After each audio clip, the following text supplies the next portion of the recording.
Aquarius, this is going to be a 72-hour forecast for you. Any information that you may be looking for will be listed in the description if you do want a personal. And make sure you follow and like the video if you want to see future readings. Okay. First card we have is going to represent the overall energy. So we have the 10 of Wands. So this is a time frame where you're delegating your task, or at least trying to, in terms of how you're spending your time, how you're managing your business, how you're handling bills, how you're handling your responsibilities. You could feel a little bit overwhelmed with the amount of responsibility that you're having to face. Or when it comes to an existing relationship, you could really be asking deeper questions in terms of whether or not you guys can get past what you've been through. There could be certain things that they've put you through that maybe you're not all the way healed from or over, vice versa. But I see you trying your best to manage stress, or trying your best to manage the level of responsibility that could be on your plate. You also could be very much fed up with the job where you're like, okay, this environment is too stressful for me and it's just not worth the level of stress or the amount of work that I have to take on just for me to have this job. Now, the advice for you during this time frame, Aquarius, it's important that you're taking a different approach than you've already been taking. If you want to see things be different, you got to communicate different in your relationship. You got to, show up differently emotionally. You got to show up in terms of different actions when it comes to a business, especially if you see that it's not working. Now, it's one thing if it is working. It's another thing if you're not seeing any growth within a situation. It could be because there's some sort of stalemate, or there's something you're not seeing that needs to be adjusted. And a lot of the times it's our actions or it's our perspective. So if you want to see change happen, and change will happen on its own. That's the beautiful thing about life. Change is inevitable. It's either you can foster the change by voluntarily recognizing what needs adjustments and making that, or life will change you on its own. And you will then have to adjust according to what's playing out in your life. Now, going into what to watch out for, I do have the 8 of Wands in reverse.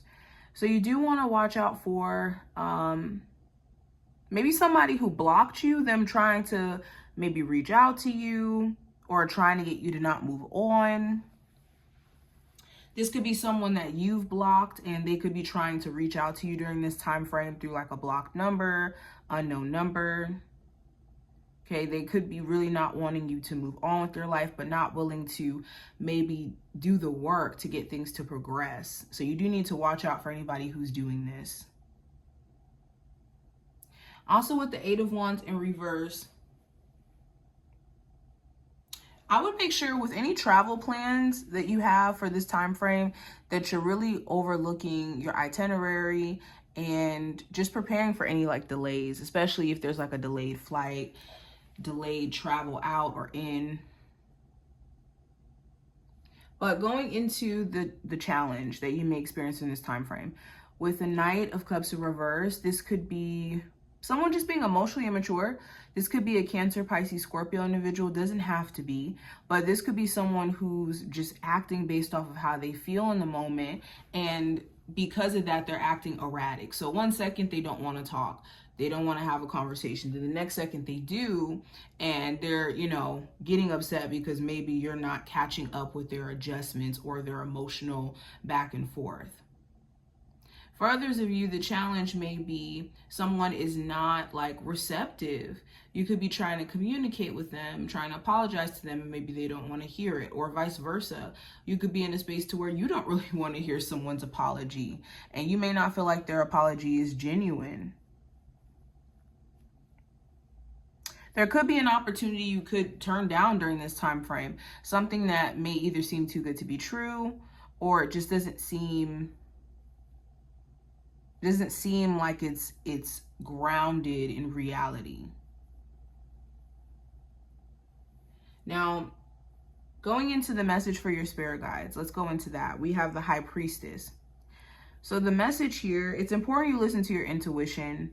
When you're having a gut feeling about something, you gotta listen. And there is a difference between a gut feeling and just projecting from a place of what you've been through in the past. The way you could tell is you have a gut feeling about something with no prior information in regards to it. You could feel like something is just off, and it's not based off of past experiences, none of that. It's just based off of, I feel off about this because something just seems fishy, versus anxiety, where it's based off of previous experiences, is based off of what you don't want to happen, trying to predict the outcome of something. That is the difference between anxiety and then knowing when your gut is talking to you. So it's important to be able to recognize the difference. Now, last card's going to represent the outcome. I do have leave it all behind place, which is the 8 of Cups. So you could be in a space to where you're ready to leave a chapter in your life alone where, yeah, it was fulfilling at one point. That relationship was everything, but now you're in a space to where you want more for yourself. Or that job, you know, it gave you a lot of tools or information or understanding about people or whatever it may be, but you could be called elsewhere, and you could be either making preparations to do so, or you will be like physically leaving something behind. What are the final messages for my Aquarius? Spirituality. Yeah, this is a time where you want to lean into your belief system to help you through.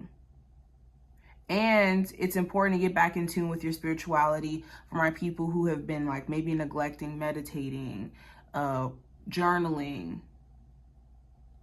reading.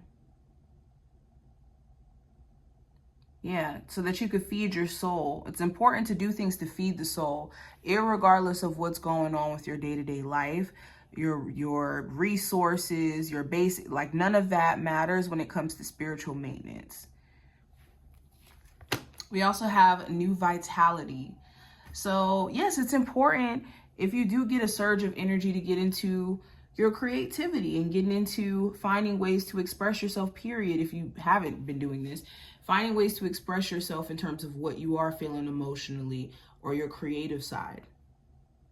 Okay, pouring this new energy into taking action and starting new things. This is what I see. I hope that this was helpful and did give you insight. If you did enjoy, definitely feel free to thumbs up the video. Subscribe if you want to see, like I said, future forecasts from this channel. I also have a course for any of my people who are wanting to be tarot readers and want to have like your own platform on YouTube and whatnot. I will be linking that in the description, so check that out if you want to see it. And yeah, you'll have immediate access to the course. There's assessments, there's assignments, and all of that to complete. So yeah, I hope that you enjoy the course if you do end up getting it. And I hope you enjoyed this reading. I'll see you later.